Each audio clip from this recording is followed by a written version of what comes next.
Hello and welcome back to another Magic the Gathering EDH deck tech idea. Today we are taking a look at Cloud, Midgar Mercenary. He's a 2 mana 2/1 and when he enters, search a library for an equipment card, reveal it, put it into your hand and then shuffle. Furthermore, he also has a very powerful replacement effect because as long as Cloud is equipped, if an ability of Cloud or an equipment attached to it triggers, that ability triggers an additional time. This means that Cloud is a great commander to build a Voltron deck, and this is exactly what I did with the following list. As we are a mono-white deck, we ramp a little bit differently and also due to the fact that we play with equipments. For example, we play cards like Sword of the Animist, a 2 mana artifact equipment, and equipped creature gets +1/+1. And then, whenever equipped creature attacks, you may search a library for a basic land card, put it onto the battlefield tapped and then shuffle. This effect will trigger twice as soon as Cloud is attacking with Sword of the Animist equipped, which makes it a great card to immediately find with him on ETB, simply to accelerate your game plan. We also play the Wind Crystal, a 4 mana legendary artifact, and white spells you cast cost 1 less to cast. Furthermore, if you would gain life, you gain twice that much life. This is quite a synergistic effect as there are also lifelink equipments in this deck, and what I do also like is its activated ability, because for 6 mana and tapping it, creatures you control gain flying and lifelink until end of turn, which can be a game finisher with Cloud heavily equipped on the battlefield simply to giving him flying, and also to stabilize your life total as soon as he is a huge creature. We keep discounting with Pearl Medallion, a 2 mana artifact, and white spells you cast cost 1 less to cast. A similar card to Sword of the Animist is Bitterthorn, Nissa's Animus, a 3 mana legendary artifact with Living Weapon. Furthermore, a equipped creature gets +1/+1, and whenever a equipped creature attacks, you may search a library for a basic land card, put it onto the battlefield tapped and then shuffle. I am a fan of Knight of the White Orchid in mono-white decks, a 2 mana 2/2 with first strike, and when it enters the battlefield, if an opponent controls more lands than you may search a library for a plains card, put it onto the battlefield and then shuffle. I like this card simply because of the fact that the land comes into play untapped, which means that we have mana available to use an interactive spell. A card that we don't necessarily use to ramp, but for its card draw mechanic, is Throne of Eldraine, a 5 mana legendary artifact, and as it enters, choose a color. We can tap it to add 4 mana of the chosen color, but we can spend this mana only to cast mono-colored spells of that color. I prefer it in this deck for its other activated ability, because for 3 mana and tapping it, we can draw 2 cards, but we can spend only mana of the chosen color to activate this ability. We are a mono-white deck, so drawing cards and card advantage in general can be a tough thing, especially in a Voltron strategy, and Throne of Eldraine exactly helps with that to fix it. Just as with Knight of the White Orchid, I mentioned interactive spells, which we also play in this deck. For example, Oust, a 1 mana sorcery, put target creature into its owner's library second from the top and its controller gains 3 life. Due to the fact that we play a bunch of artifact equipments, we play Dispatch, a 1 mana instant, and we tap target creature. And if we control 3 or more artifacts, we exile that creature instead. A great interaction spell in mono-white is Get Lost, a 2 mana instant, destroy target creature, enchantment or planeswalker, and its controller creates 2 map tokens. To be able to handle even more artifacts and enchantments, we play Heliod's Intervention, a 2 mana and X instant, and you choose 1. Either you destroy X target artifacts and or enchantments, or target player gains twice X life. I do like Condemn in this deck, a 1 mana instant, put target attacking creature on the bottom of its owner's library, and its controller gains life equal to its toughness, which can also be used on Cloud himself when he has a huge power and toughness stat line, and is about to be removed and we don't have any other protection spell ready. Last but not least, we also play Stroke of Midnight, a 3 mana instant, destroy target non-land permanent, and its controller creates a 1/1 white human creature token. And now let's talk about powerful equipments that we want to attach to Cloud. First of all, Brotherhood Regalia, a 2 mana artifact equipment, and equipped creature as War 2, is an assassin in addition to its other types and can't be blocked. At some point we want to equip Excalibur, Sword of Eden, a 12 mana legendary artifact, and this spell costs X less to cast, where X is the total mana value of historic permanents you control. Then, equipped creature gets +10/+0 and has Vigilance. Due to his double trigger stat line, we want to play Argentum Armor, a 6 mana artifact equipment, and equipped creature gets +6/+6, and whenever equipped creature attacks, destroy target permanent, which will be 2 permanents on each attack with Cloud equipped to it. I am a big fan of Frant Power Suit, a 2 mana artifact equipment, and equipped creature gets +1/+1 for each aura and equipment attached to it and has Ward 2. We prefer to have Leyline X in our opening hand, a 4 mana artifact equipment, and if this card is in your opening hand, you may begin the game with it on the battlefield. Then equipped creature gets +1/+1 and has Double Strike and Trample.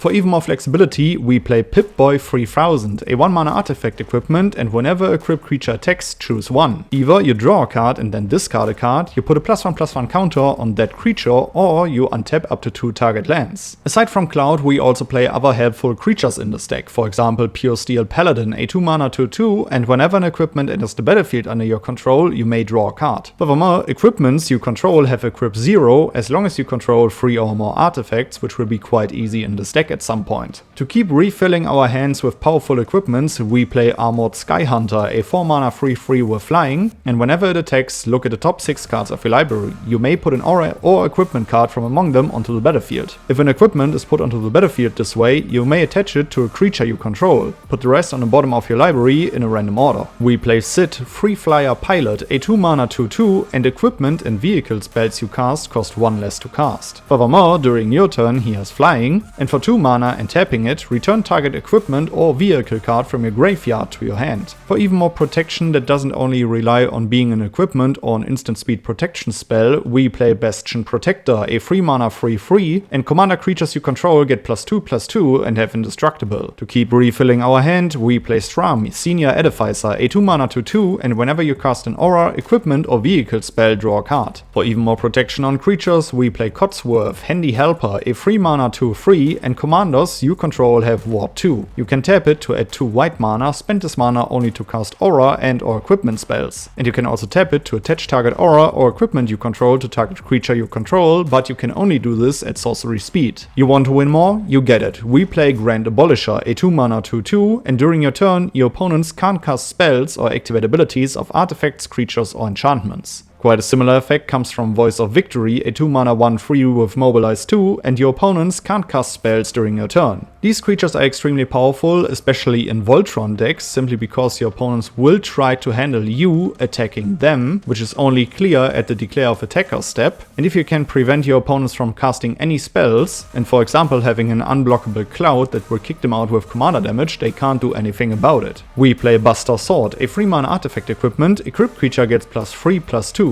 And whenever a equipped creature deals combat damage to a player, draw a card, and then you may cast a spell from your hand with mana value less than or equal to the damage without paying its mana cost. Probably your best turn 1 play is Sigada's Aid, a 1 mana enchantment, and you may cast aura and equipment spells as though they had flash. Furthermore, whenever an equipment enters the battlefield under your control, you may attach it to target creature you control. In my decklist you will probably find most of all of the different swords in Magic the Gathering, but one stands out for me. It's Sword of Fortune Frontier, a 3 mana artifact equipment, and a equipped creature gets +2/+2 and has protection from red and from green. And then, whenever a equipped creature deals combat damage to a player, exile the top 2 cards of your library. You may play those cards this turn, and you may play an additional land this turn. This is a lot of card advantage on an equipment, and especially since the trigger gets doubled with Cloud, it will accelerate you into a huge advantage. Last but not least, we play Robe of Stars, a 2 mana artifact equipment, and a equipped creature gets +0/+3. It also has an activated ability because for 2 mana, a equipped creature phases out. This is extremely important in my opinion, simply because a bunch of removal will be flying at Cloud, and being able to phase him out until your next turn is extremely powerful. Alright guys, these were a few cards that I would play in Cloud, Midgar Mercenary. Let me know which cards you would add to the deck, which legendary creature I shall feature next. Make sure to check out my full deck list in the notes below, and then I would say see you in the next one. Goodbye guys.